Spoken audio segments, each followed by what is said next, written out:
flight 2500, contact Salt Lake Center on 132.4. Have this flight. Hello, and welcome to this episode of FS Mania. We are continuing our business jet series, taking a close look at a few of the business class jets currently available for flight simulation. Today, we are at the Bozeman Yellowstone International Airport in southwestern Montana at the Yellowstone Jet Center, preparing for a flight in Carenado's version of the CESSNA S550 Citation II. Our destination for today's flight is Bowerman Field, located on the Pacific coast of Washington State in the town of Hoquiam.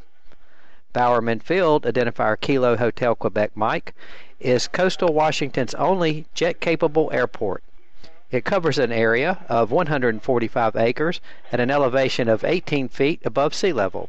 It has one 500-foot paved runway designated 6/24 and is located on a narrow peninsula extending westward into Grays Harbor. Hoquiam is also home to dozens of species of migratory birds that nest along the water's edge during the milder months. Seems like it might be a high risk for bird strike, if you ask me. In 2011, the airport had close to 25,000 aircraft operations, averaging 69 per day, 97% of which were general aviation and 3% military. In addition to being the only jet-capable airport, Bowerman Field is also the only Washington Coast airport with an instrument landing approach. Hoquiam is a city in Grays Harbor County, Washington State, that is, not to be confused with Washington, D.C. on the east coast of the U.S. Hoquiam, or Hoquiam to natives, was incorporated in 1890. Its name comes from a Native American word meaning hungry for wood, so named for the great amount of driftwood at the mouth of the Hoquiam River. In 2010, the population was 8,726. Outside of the mild and dry summer season, rainfall is generally very high, with monthly totals sometimes exceeding 20 inches. So it seems like the airport's instrument approach equipment may have been a good investment. Hoquiam shares a border with the city of Aberdeen, with Hoquiam to the west. The two cities share a common economic history in lumbering and exporting. Although Aberdeen is more populated, Hoquiam has maintained its independent identity, and the two cities have a long rivalry, especially in high school sports. I'll have more to say on the Hoquiam High School Grizzlies later, and some other fun facts about Hoquiam during the en route phase of our flight. And this, my friends, is our chariot for today's flight. Carenado's version of the CESSNA S550 Citation II, or sometimes referred to as the Citation S2. For those of you who aren't familiar with Citation genealogy, the Citation II was a larger variation of the original Citation. Introduced in 1978, the Citation II featured a larger cabin with more seating and had more powerful engines. The S2 came about in the mid-80s and for a time took the place of the two. I gotta say, it's a complicated family tree. On the same fuselage as the two, the S2 featured a new wing and improved Pratt & Whitney engines. People who don't know the airplanes assume that the Citation II is a relatively small airplane. It's not. With seating for 10 and an impressive range, the Citation II and the S2 are substantial and very capable business aircraft. In addition to more seats and more powerful engines, the Citation II had more fuel capacity, faster speeds, and a longer range than the original Citation. In 1983, Cessna announced that they would be improving the Citation II, resulting in the upgraded model S550 Citation S2, now modeled by Carenado and being featured in this video. The S2 utilized an improved version of the Pratt & Whitney engine designated JT15D-4B with 2,500 pounds of thrust. The B in the engine model number consists of components in the hot section being replaced with components sustaining higher IT temperatures, which in turn allows for a higher N1 percentage of 106%, a full 2% more than previous engines installed on previous Citation IIs. The main benefit of the percent increase provided more thrust at higher altitudes. Fuel capacity was increased to a total of 5,820 pounds. The rest of the improvements were aerodynamic in nature. The wing was replaced with one using a supercritical airfoil, which had actually been developed for the Citation III. The leading edges of the wing and tail use TKS type anti-icing fluid in addition to bleed air used for the engines. Once certification was in hand, the S2 replaced the 2 in the production lineup late in 1984. However, due to market demands, the 2 was returned to production in 1987. The S2 was discontinued after the 1988 production year. The total number of S2s produced was a mere 160, and that's an approximate number. So that actually makes this a relatively rare variation of the Citation II lineage. The Citation II continued in production until 1994 and was eventually replaced by the Bravo in 1997. The S550 Citation requires a crew of 2, will carry 10 to 11 passengers, has a length of 47 feet, a wingspan of 52 feet, a tail height of 15 feet, maximum takeoff weight is 15,100 pounds. The S550 will cruise at 403 knots at 35,000 feet, has a range of 1,998 nautical miles, and a service ceiling of 43,000 feet. Carenado's version of the S550 features original Citation II systems, including a Universal Electronic Flight Instrument System, or EFIS, with 2 separate units, one on each side of the panel. Each pilot has a separate Electronic Attitude Director Indicator, or EADI, and an Electronic Horizontal Situation Indicator, or EHSI. A centrally located universal multifunction display, which will display weather radar, terrain, TCAS, as well as navigation information for improved situational awareness. The COM, NAV, ADF, and transponder control heads are the Collins ProLine 2 series, having orange LED displays just like the real units. In the center console, behind the throttle quadrant, is the Flight Management System, FMS, control head, the autopilot control panel, and the EFIS heading and course adjustment knobs. The FMS currently uses only FSX data with no updatable database. But hold the phone. Newsflash, this just out. According to a recent Carenado Facebook post, a Navigraph updatable database feature has been developed. Quoting from Carenado's post, after 1 year of development, many headaches, we have finished the very requested Navigraph updatable data feature for our aircraft. We are very proud of what we have achieved and would like to offer our first product with this feature at a special price of $9.95. This product is an extension pack for our already released S550 Citation II, adding SID, STAR, and approach procedures option for flying. This product will be available very soon. Stay tuned. End quote. Now, I'm sure that announcement is going to make a lot of Carenado Citation drivers very happy. Here's a quick look at the night lighting. Realistic night lighting effects in the cockpit and on the panel.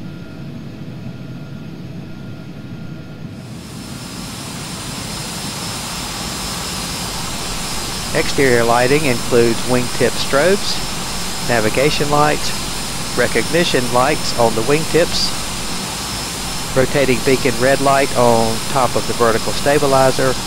Main landing lights are mounted on the main gear leg.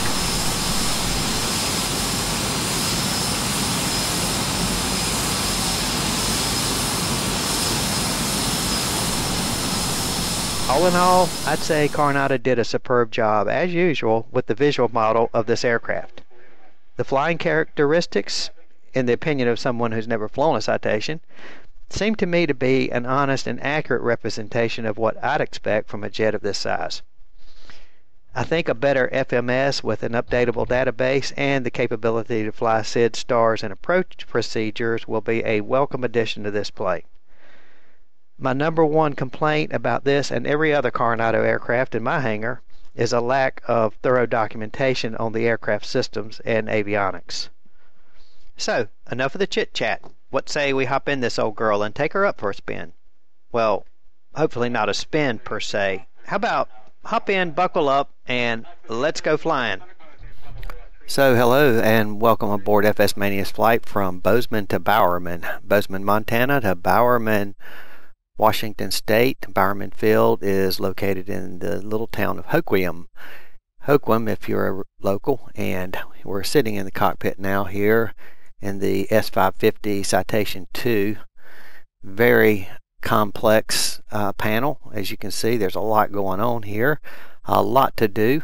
And this aircraft, I think has already been mentioned, was only produced, this particular variant only produced for a few years in the mid-80s.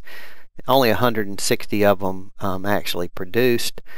And it was in the beginning days of the glass cockpit, and you can see that the aircraft has some of the old Collin radios still in it. I really like these radios, by the way. They're very, very user-friendly, and they work very well. And so we're going to go ahead and just jump in and get started. Over to the left, we have our oxygen control valve is set to normal, and our circuit breakers are all in on the left. And over on the right, these are not modeled, of course, usually aren't, but they are all in. And let's move down to our switch panels and just make sure we got everything. I loaded this cold and dark. You can see the recognition light was still on. This is actually the wingtip lights, so cut that off. I'm cutting the beacon off as well. When I power the airplane up, I want the nav lights to come on. The beacon, I will turn that on before we engage the starters to start the engine. So that's just the way I like to do it. I think that's more in keeping with the way the airlines do it. And let's see, we're set up with COM1 in our audio panel, which is up here. You can see outside air temperature right now is about a -6 degrees Celsius. So we're below freezing. Here's our airspeed indicator, and this is a DME. So we'll be using that some. Our voltmeter and generator amps and ammeters here, and we can look at the different voltage also in batteries and generators. So everything's off here. Everything's off. All of our lighting is off. We'll go ahead and cut our passenger safety switch on. Landing gear is down, and anti-skid is off. This is our fuel totalizer. I'm going to reset that to 0. And let's come right on over here. Everything is off. We're looking for basically just off and normal before we power up. No flags up here. And let me just slip on over here. Our radar is off. This is our weather radar, which sort of works, sort of doesn't. And the co-pilot's audio panel, our oxygen level is in the green. So let me just grab my checklist. Cabin doors are closed. Our pitot and engine covers have been removed. Our ground powered unit is not connected, and we're not going to use it. There is one available for this aircraft if you like to use it. Our wheel chocks are removed, and let's be sure the park and brake is set. It is. I really like the modeling of the yokes and the yoke columns here. A lot of weathering and wear and tear on them. The aircraft textures, interior and exterior, are both excellent. Just no other way to say it. They're just really beautiful. I do have a little trouble reading some of the text, the fonts on some of the gauges from setting back, so I do need to kind of come in closer, but when I do, they are clear and easy to read, so that's a good thing. It could be that I just need put my glasses on. I'm not sure. Okay. Switches, control, lock, and I think what I'll do is just for the pre-flight here, I think we'll move or hide the yokes, and there is a control lock down here. It's not modeled. It's good to know that's where it is. There's also, this is the parking brake. There's an emergency brake down here, and then also an emergency gear release down here. Just a few things. It's eye candy more than anything, not really modeled. It's a little drink holder for you. You got your own little personal vent there, so pretty much everything you need. Nice sheepskin covers for the pilot to sit on and all that, so it's all good stuff. Our flap handle is in the 0 position, and this airplane has, for takeoff, we have 7 degrees of flaps, and we have 20% and then 35% is full flap. So you can take off with 20% and or 7%. Just takes a little bit more runway with 7. We have plenty of runway today. I think we'll probably just use the 1-notch flaps to get out of here. And we want to be sure too, before we start, that our throttles are in the cutoff position. And let me kind of get in here where we can see this. So these little levers here, we want to pull those up, and that cuts that's the fuel cutoff. And so before we start, we want to be sure they're in the fuel cutoff position. Let's move back over here to our switch panel right here. Left to right generator switches, we're going to go ahead and put them in the on position since we're not going to be starting with the GPU. Our battery switch, we put it in the emergency mode, flip on some avionics just to be sure that the emergency bus is powered up, and we do in fact have avionics, and we do. So I'm going to cut those back off for now, and then we'll flip this on up to the battery position. Be sure we have at least 24 volts. We do. And I did cut our nav lights on. Yes. So the plane's got power on it now, so the nav lights are an indication that we do have power on the airplane. We've put our passenger safety lights on. We'll go ahead and cut on some cockpit lighting.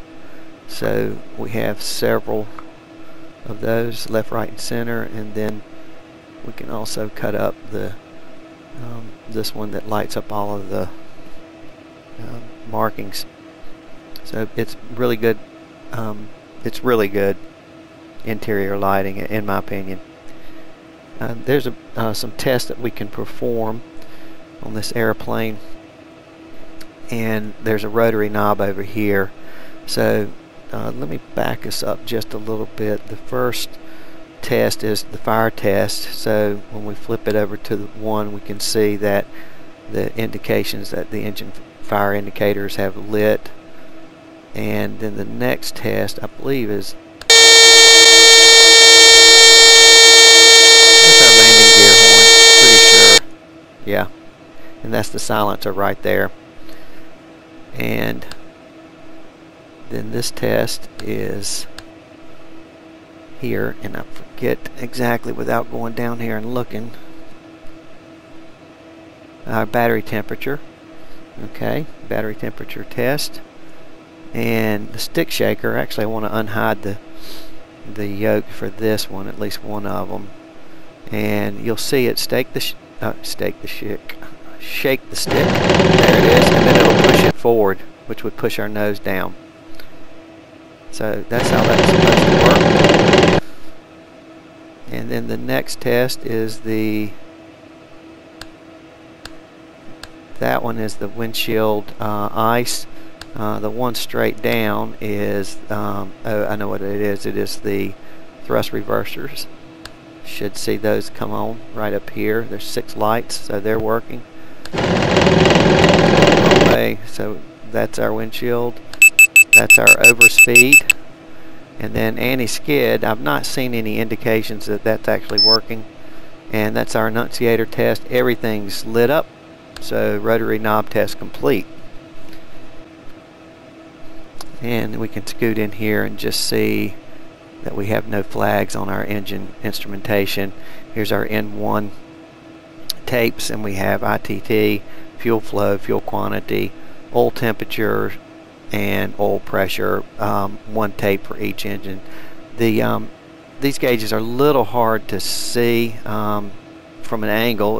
They're easier if you get straight up on them, so we'll have to take that into account as we're monitoring those during our start. And while we're in here, we can take a look at our fuel quantity, and we have about 2,100 pounds in each tank, so we're about 75% fuel capacity right now, which is more than enough to get us to our destination. And let's go ahead and come over and set our inverters. and we'll go ahead and cut on our avionics power, and they'll go through a test. You see we have the big red X, but they'll go through a test cycle and then they'll start up. We can go ahead and cancel these caution lights up here, and we're going to slide over to our radios and go ahead and tune in a few things. But first thing we want to do is tune in our ATIS 135.425. So as I was saying, I like these. They're just very easy to tune. The click spots are well defined. What did I say it was? 135.425. Trying to multitask here. 135.425. Now we should hear. There it is. India 1442 Zulu. Wind 168 at 4. Visibility greater than 20 miles. I'm just going to do a little test here. Ceiling 3,100 overcast. Temperature -6. Dew point -15. Altimeter 3005. Notice that. Now that did.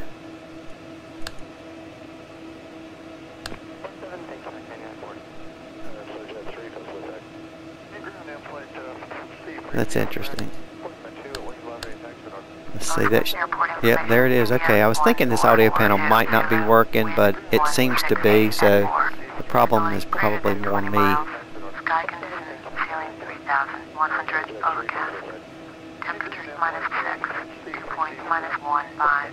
Let's listen to the ATIS. 005. Visual runway 11. ILS runway 3005 on the altimeter. Departing runway 11. Runway 12.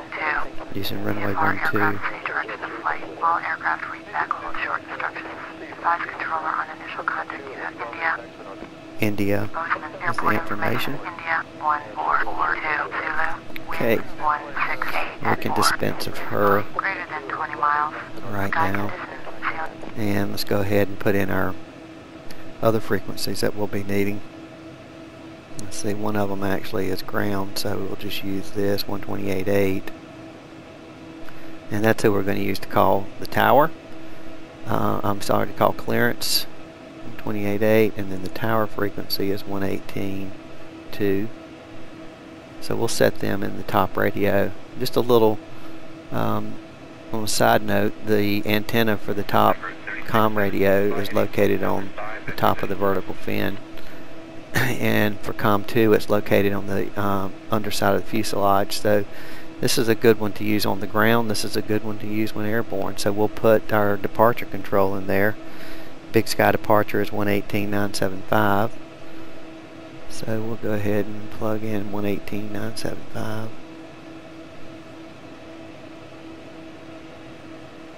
And we'll put that up in the active, and then the center frequency is, let me look that up, bear with me.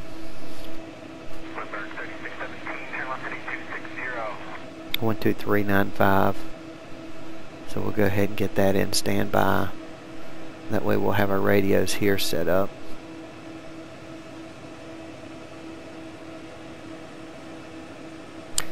Now, if it seems like I'm taking my time doing this, I am, because there's a lot to do on this airplane. It's not as automated as a lot of the newer aircraft. Workload's higher, I'll be the first to admit that. For the departure procedure, we're going to need to go ahead and set up on our nav. And I want to put, this is actually the frequency for the Bozeman VOR. I want to put it down here in this radio, 113.7. And we'll set it up there in the active. And then for this radio, we need the Whitehall. I misspoke, this is Whitehall here. We actually need Bozeman up here. And let me look at the SID to see what that frequency is. It's 112.4. So that's the one, that's what we want up here in COM 1, 112.4.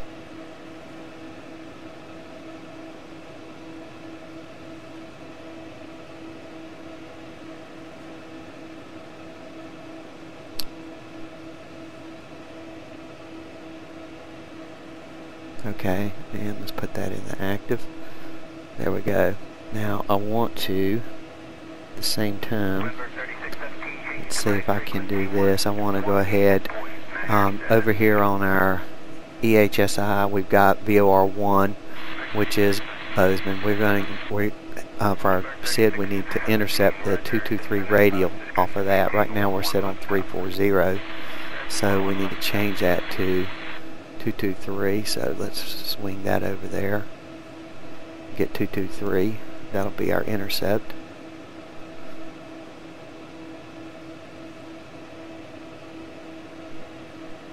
And that's good there. And then the heading that we're going to fly, well, let me show you one thing here in terms of heading.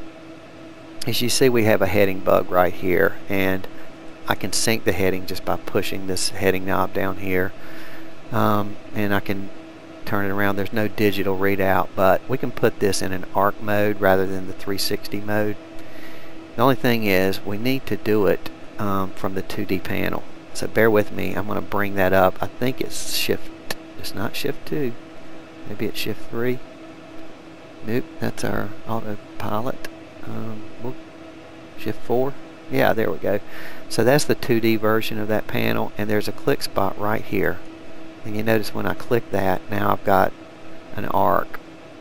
And with that arc, then my heading bug, I've got a digital printout.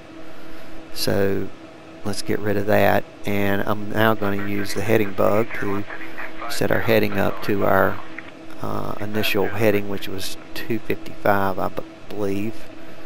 I'll double check that. Yeah, 255. So I'm going to go ahead and scroll up and get that plugged in. So after departure, we will turn to this heading, 255. The other thing we can do is come in here.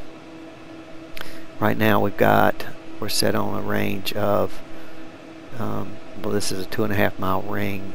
I would imagine that is also, this is probably a 5 mile ring, so that would go to a 10, 15, say 20. So we'll just set that up. There's our wind indicator.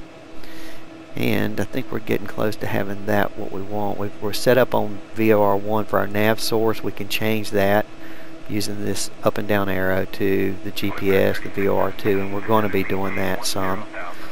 There's some other options over here in terms of the map, and we can show weather on here, and say that loosely, terrain. So if we put the terrain on, I like it with the terrain, but the problem is that I have with the terrain is that it makes it very hard to see the course deviation indicators and some of the other things that I need to see on here, and I can darken that. There's a dim, so I can darken that, and that looks better in my opinion. That looks a little too dark, and I can still just barely see the this CDI, so I kind of like to just leave that in the none. So that's what we're going to do for our purposes here. We may play around with that a little more later, but for right now we're just going to leave that into the none. So I got a good display of what's going on here. We're just using this more like a CDI, I'm sorry, an HSI. But having said that, we can right here, and just let's see, get in here. This display is a multifunction display by Universal, and we can show terrain on it, and there's 3 different modes of terrain. So we have the one that's similar to the one that was up on the EHSI, and we can also brighten and dim that, so that looks pretty good to me. And then here's another mode of terrain, and then we have the TALS, which is terrain awareness warning. And let's go ahead and zoom out a little bit. You'll be able to see, so we can see what's around us. Now I'm going to keep this actually zoomed in for our departure, just to kind of make sure we stay nice and clear of any obstructions on the way out. The other thing we can show on here, traffic, of course. This says nav. I know it's a little hard to read, but I just know it is, and I press that, and so once we put a flight plan in, we'll have that in there. So that's kind of good to have. And let me get back over to my checklist, and I want to go ahead and it's called clearance, which is the ground controller here, but we also could go ahead and get our flight plan programmed in, just so that won't be quite so much time elapsing from when we call clearance and when we actually leave. So this is the FMS, or the CDU, and the FMS is somewhere down into the avionics bay, but this is not much more than a GPS. It's actually not even that much. It's we can use it. We're going to use it. It's a dumbed down version of the real deal, but I understand that there is a proposal to, Carenado has actually put it on Facebook, that they're going to offer a updatable nav database, I think using Navigraph. So that's coming out sometime in the near future. But for right now, this is going to work for us. We're going to make it work anyway, so we're just going to accept that. And real quick, I'll put in our flight plan. We want to start with our departure airport, which is Kilo Bravo Zulu November, and it defaulted to that, so we can just go ahead and enter that.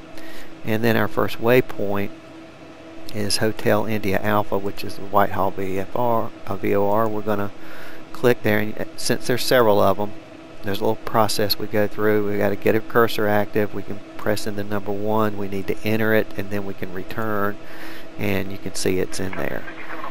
Then our next, I think it's Victor either 16 or 20 that we're taking to, it's 16 that we're taking to the Pendleton VOR, and that's Papa Delta Tango. So Papa Delta Tango, then we will enter that, and again there's several of them, so we need to tell it we want number 1, enter that, and then return, and we got that one in there.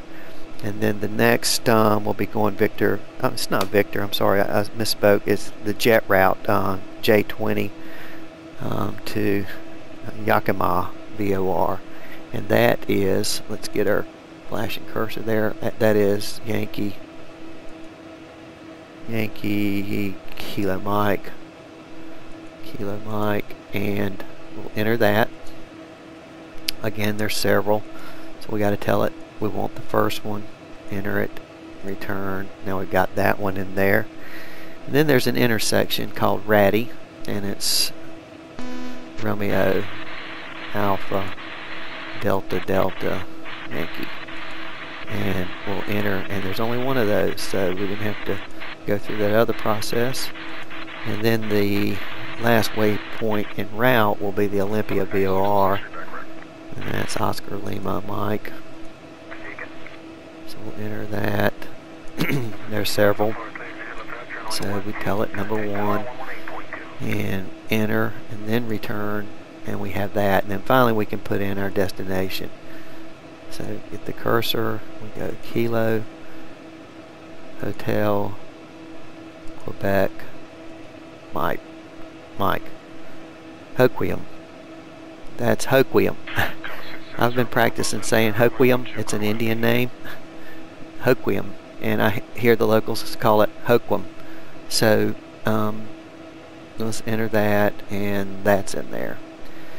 Okay, we'll talk about that in a minute. The other thing we can do while we're here is go ahead and set up for our arrival, and with any luck, yes, when I pressed on approach, it brought up some available approaches. ILS 24 is number 2, so we can tell it that and enter it.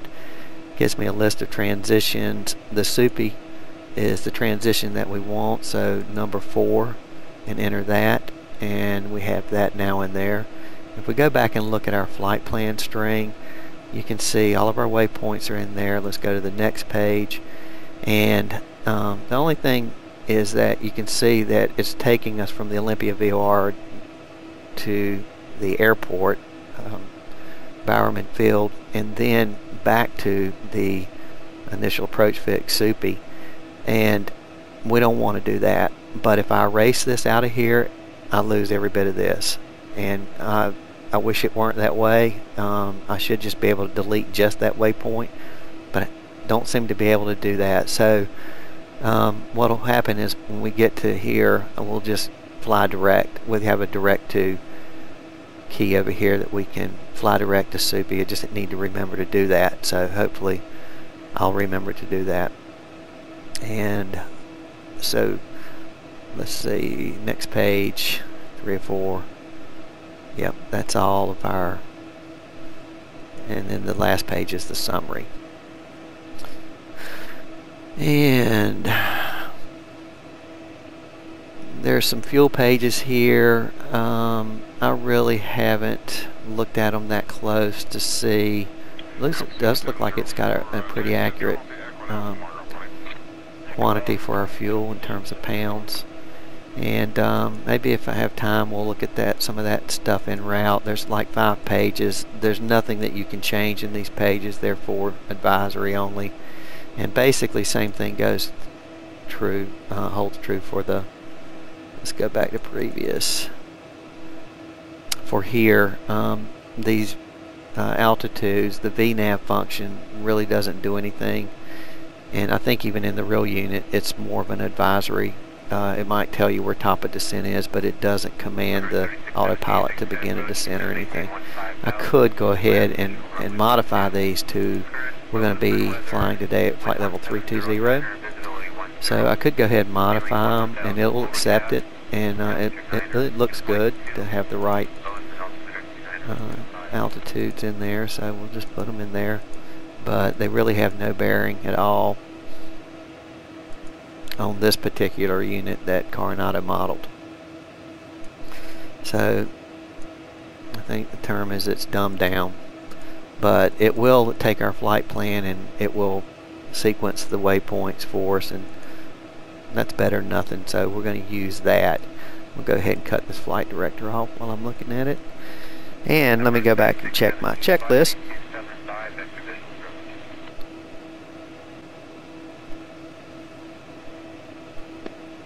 So we want to go ahead and give clearance a call now and get our clearance, and then we'll go ahead and finish setting up and get our engine started. And 121.8 is clearance, which we do not have set properly. Good call. Good catch, I should say. 121.8. Double check things. Now I may have to change that if I can start getting any chatter on that frequency, but we'll just give them a try. Bozeman ground, citation 6656 at Yellowstone Jet Center. We're looking for IFR to Bowerman Field, Kilo Hotel Quebec Mike. Citation 6656, Bozeman ground. You're cleared to the Kilo Hotel Quebec Mike Airport via the Whitehall for departure, then is filed. Climb and maintain 14,000. Expect flight level 240 10 minutes after departure. Contact Big Sky Departure 118.975, Squawk 0316. Okay, citation 6656 is cleared via the Whitehall for departure, then is filed. Climb and maintain 14,000. Expect flight level 240 10 minutes after departure. Big Sky Departure 118.975, and the Squawk 0316. Citation 6656, read back correct. Call me this frequency when ready to taxi.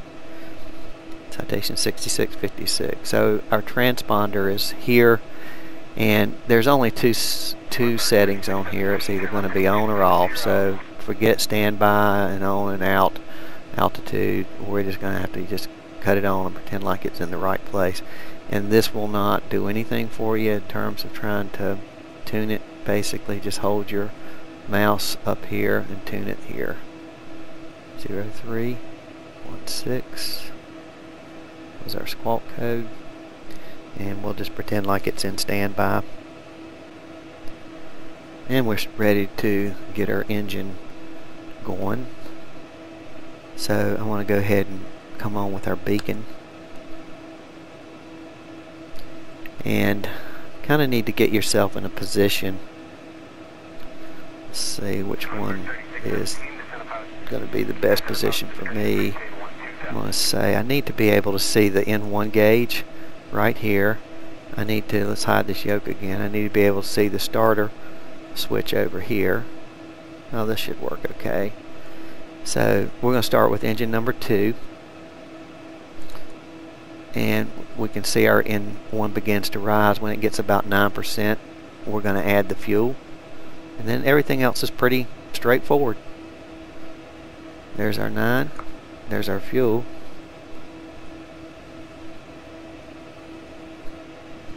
Oops, didn't want to do that. I wanted to see it start. There we go. Our oil pressure I can see has come up. Our engine has lit. The ITT's up and we have fuel flow. And we're going to stabilize about 49%. Sorry, I hit the wrong button and brought us in to see the radios rather than the engine gauges. These are what I really wanted to see. So we'll try to do better on the next one. So we can watch all of the engine parameters as we light it. Number 2. So here's number 2. Start that. We see N1 rising. Do need to back up a little bit where I can see the fuel. There's 7%, 8, and 9%. We'll add the fuel. And let's just come in here.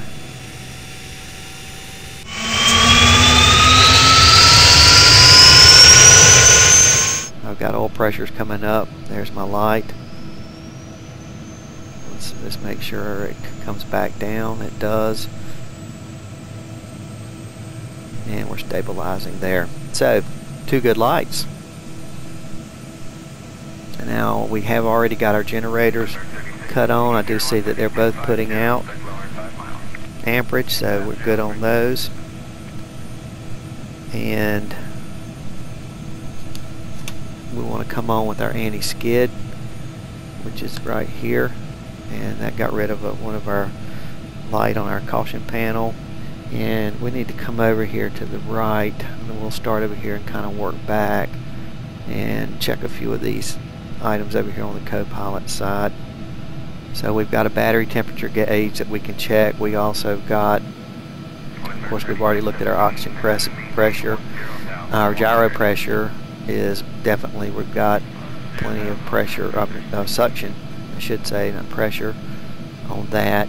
We can put our radar in standby mode, which is the second mode. There's test, and then over here weather is somewhere back over in here. And this is our windshield bleed. I'm going to bring that up just a little bit, put the fan down on low, and let's see if I can get us in here where we can see this a little bit better. Well, there we are. That's what I wanted. So we've got a bleed air pressure source right here, so we want to go to normal with that. Flow distribution, we want it on cockpit for landing. We might even want it on that for departure, I don't know. We'll just leave it on cockpit right now. It's really not model, it's just eye candy. But I try to do the procedures. And we want to go ahead and set our pressure controller to our cruise level, which is flight level 320, and that should give us a cabin pressure of around 9,000 feet. Yep, and because there's 320 and there's 9,000, so that's good. And we'll put our temperature control over here on auto, keep everybody comfortable, and that's all there. Back up here. Okay, we're going to want to come in and check a couple other things. I'm going to need my yoke back. Might as well bring them both back. And let's set our trim for takeoff. And let's cycle our spoilers. Here's our spoilers. You can see the light come on.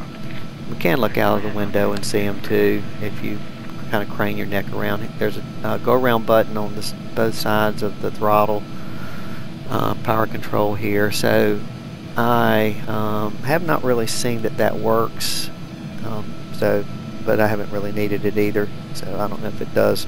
I can't say, neither confirm nor deny whether that works. And just going through completing our before taxi, pressurization is set, our bleed air set, our battery temp, gyro pressure, anti-skid, all those checked and set, elevator trim, speed brakes, autopilot. There's a test that we can do on the autopilot. We'd be remiss if we didn't do that. So that's the test. It lights up all the lights, and seems a little simple to me, but that's the test as far as I know. And go ahead and call and get our taxi clearance.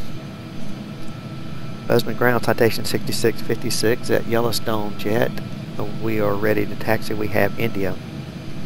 Citation 6656, Bozeman ground, runway 12, taxi via Alpha. Via Alpha from runway 12 for 6656. Okay, one thing I just about omitted on my checklist is to set in a notch of flaps, so I want to go ahead and do that.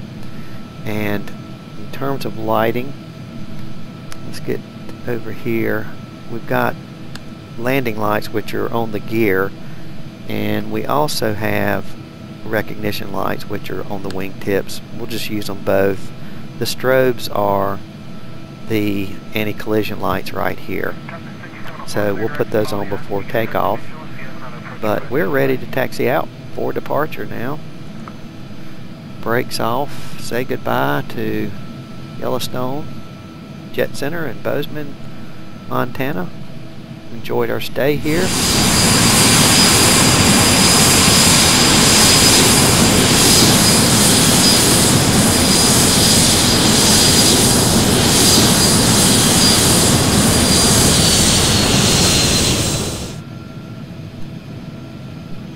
So we're on our way to Bowerman, Hoquiam, Washington State,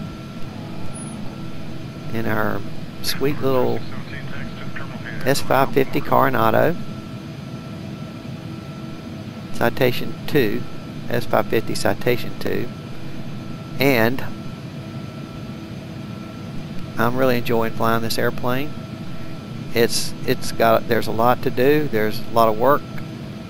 It's not for lazy pilots, but if you like pushing buttons, this is your airplane.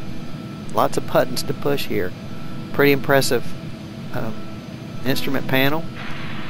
The more buttons there are, the better I like it. But it does keep you on your toes. There's plenty to monitor and to look after. So, yeah. And I'm going to end this part here, and we'll come back and go through a before takeoff and climb out and head toward Bowerman. So thanks for watching. I really appreciate you being here with us, and look forward to seeing you on the next flight. So for now, signing off from FS Mania. So long.